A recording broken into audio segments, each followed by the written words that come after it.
society too quickly, I had to stop again. All right, so I come back. I'm back I'm in Roxbury at this point, and I'm living there for a little while, and things kind of settle down a bit. And then I think I have to get another job, so I get another job working at another school, and I'm living there. And it's 2019 into 2020. A couple months go by, the pandemic hits, everything slows down. I feel okay, not great, okay. I start developing kind of newish symptoms, which is like like a little bit of like visual snow kind of thing. Not really disturbing, but like I don't have any fatigue yet. I have a couple of bouts because I keep diary, so like I just noticed that like this is an odd bit of fatigue that just comes out of nowhere, right? But so I just decided to do nothing. I don't, whatever. I'm still having this weird burning taste in my mouth and my eyes, et cetera, and so forth, which I now know are like chemical sensitivities and hypersensitivities from the GABA receptors in my brains being destroyed through benzo use. And I'm constantly still moving around and doing things, and I'm under still a lot of stress. The pandemic was very stressful for me. I'm a germaphobe, so yeah, I was very hyper vigilant during this time. Very stressful for me, the pandemic. In the beginning, it was great because everything shut down, but towards the part where I would realize, oh, well, no one's really taking this that seriously. I was like, oh, I don't really want to get sick. So I did a lot of like bunkering down and whatever. I went through a lot of hoops not to be near people. Anyways, so that ends, and I have to move back in again with my parents, which again wasn't uncommon during the pandemic. But I'm there for a fair amount of time, like maybe 7 months or something, or 6 months. And then I moved back out again. I moved to Jamaica Plain. And now during this time, I'm feeling probably better than I've ever felt, right? I'm out. I'm right near the Arboretum. I'm right in the heart of like cultural centers, et cetera, and so forth. I'm exercising every day. I feel pretty decent. Still not sleeping, by the way. I'm thinking of, I got into, this PhD program, and I didn't go, unfortunately. So my lease ends, and then I have to move back in with my parents again because it's still the pandemic and it's whatever. And I'm not really wanting to spend more money on bullshit. Then I find another job. And the same thing happens. I move in. Living here was very stressful. Because there's a lot of smokers here, and I'm very sensitive to smoke ever since 2018. And there's just a lot of acrimony and whatever. And it was a very stressful environment for me. And so I decided to have to get out as quickly as possible and move, rather than try to resolve things here and deal with things. And my first day, I have what at the time I thought was a crash. Now, here's the thing. Reading from some people's benzo withdrawal stories, I know that this is not necessarily the case. And let me just see if I can sort of find this. So on benzowithdrawalhelp.com, there's a lot on fatigue here. And what she says is, this is just her coming home from a gentle walk. And I remember I was walking around just the block just to test myself.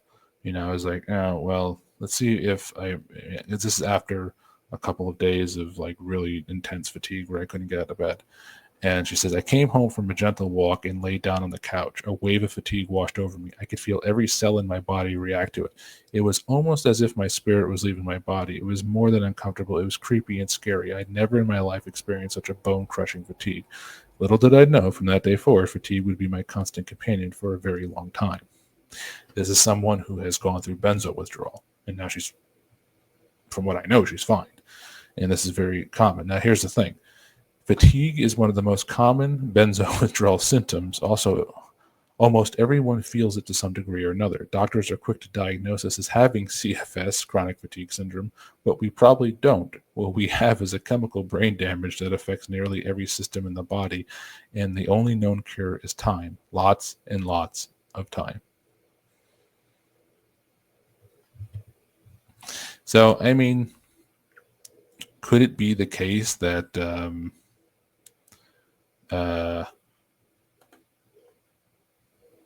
that I have both of them? Maybe. But could it also be the case that I was just misdiagnosed because um,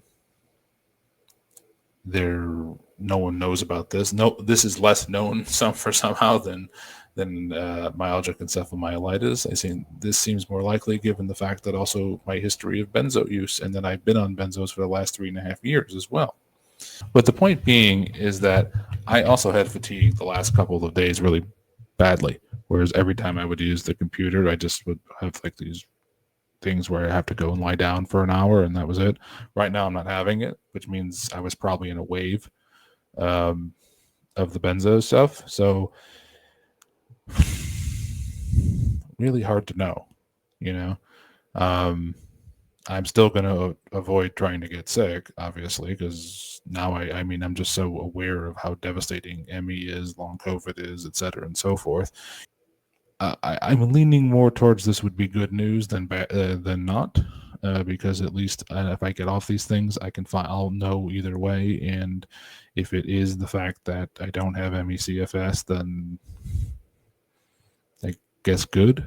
But I mean, also shitty because like the timeline for recovery for this benzo injury is pretty long, especially if you don't have like adequate support. But I think after explaining this to my mother and father, they were much more like, aha, this makes a lot more sense as well. Also to them, because they know my history of benzo use. Now, remember, I never abused benzos. I just took them as prescribed. But uh, you're not supposed to take them longer than 6 months, and I took them about 20 times longer than that. So that's all I have to say. This was a longer one because I did need to explain it, and yeah, that's it.